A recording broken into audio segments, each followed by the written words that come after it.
தைட்டி விகாரை இடிக்கப்பட வேண்டும். ஸ்ரீதரன் எம்பி வலியுறுத்து புதன் எதிர்ப்புக்கும் ஆதரவு என்பதாக இந்த தகவல் வெளியாகி இருக்கிறது. மக்களின் விருப்புக்கு மாறாக சட்டவிரோதமாக தைட்டியில் நிர்மாணிக்கப்பட்டுள்ள சர்வாதிகார விகாரை இடிவிக்கப்பட வேண்டும். இது இனவாத கருத்தல்ல என சுட்டிக்காட்டியிருக்கிறார் பாராளுமன்ற உறுப்பினர் சிவஞானம் ஸ்ரீதரன்.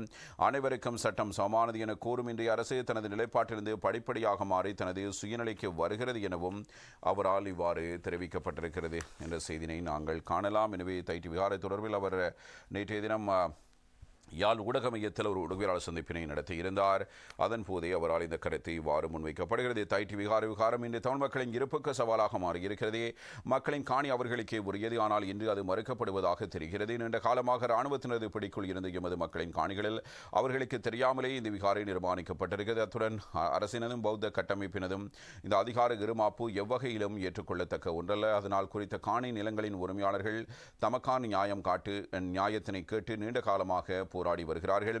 ஆனாலும் அது இதுவரை நிறைவேறாத நிலையில் அண்மையில் யாழ்ப்பாண ஒருங்கிணைப்பு குழு கூட்டத்தில் ஜனாதிபதி முன்னிலையில் பல முரணான கருத்துக்கள் கூறப்பட்டு திசை திருப்பு முயற்சி ஒன்று உருவாக்கப்பட்ட நிலையில் அதற்கு கடு எதிர்ப்பும் காட்டப்பட்டது. அதே நேரம் இலங்கையின் வேறு சில பகுதிகளில் இந்து கோயில்கள் சில இன முரண்பாட்டை உருவாக்கும் என்ற தோரணையில் இடிக்கப்பட்டும் இருக்கிறது. அதனால் நாட்டில் வாழும் அனைத்து தரப்பினருக்கும் ஒரே சட்டம் என்று கூறும் இந்த அரசு இந்த விகாரையும் இன முரண்பாட்டை உருவாக்கும் ஒன்றாக கருதி இடிக்கப்படுவது அவசியம். அத்தோடு விகாரையின் சுற்றுப்புறத்தில் உள்ள வேறு சில மக்களின் காணி நிலங்களும் சட்டவிரோதமாக பறிக்கப்படும் அபாயம் பெற்றிருக்கின்ற நிலையில் அந்த பகுதி மக்கள் எதிர்வரும் 12ஆம் தேதி அன்று பெரும் எதிர்ப்பு போராட்டம் ஒன்றை முன்னெடுக்க பல்சார் தரப்பினரிடமும் ஆதரவை கோரியிருக்கிறார்கள். அந்த வகையில் மக்களின் உணவுகளுக்கு வலிச்சேர்க்க குறித்த போராட்டத்துக்கு எமது ஆதரவை நாம் வழங்க உள்ளோம் எனவும் சிவஞானம் ஸ்ரீதரன் எம்பி இவ்வாறு தெரிவித்திருக்கிறார். அவருடைய அந்த கருத்தோடு சேர்த்து மற்றொரு செய்தி குறித்தும் நாங்கள் அவதானத்தினை செலுத்தலாம். தைட்டி போனால் எல்லாமே போய்விடும், விட்டுக் கொடுத்தால் மேலும் விகாரைகள் எழும், காணி உரிமையாளர் என்பதாக இந்த செய்தினையும் தினக்குரல் பத்திரிகை கொண்டு வந்திருக்கிறது.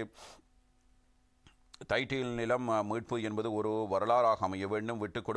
விட்டு கொடுத்தோமையானால் நாளை எந்த இடத்திலும் காணியை சுவீகரிப்பதற்கு தைட்டி ஒரு உதாரணமாக அமைந்துவிடும். அதனை நாங்கள் விரும்பவில்லை. தைட்டி ஒரு தமிழர் பூமி என்பதை நாம் நிலைநாட்ட வேண்டும் என விகாரை கட்டப்பட்டுள்ள காணியின் உரிமையாளரினால் இந்த கருத்து இவ்வாறு தெரிவிக்கப்படுகிறது. எனவே சுகுமாரி சார்ஜன் தான் இது பற்றி பேசியிருக்கிறார்.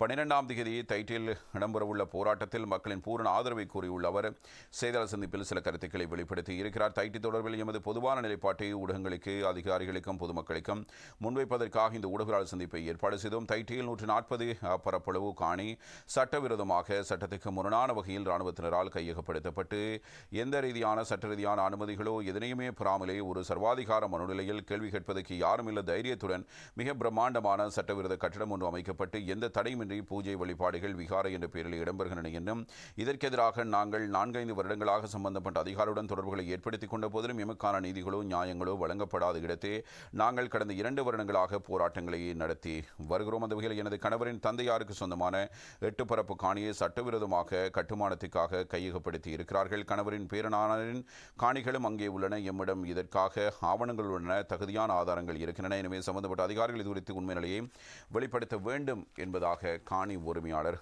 இவ்வாறு குறிப்பிட்டிருக்கிறார்.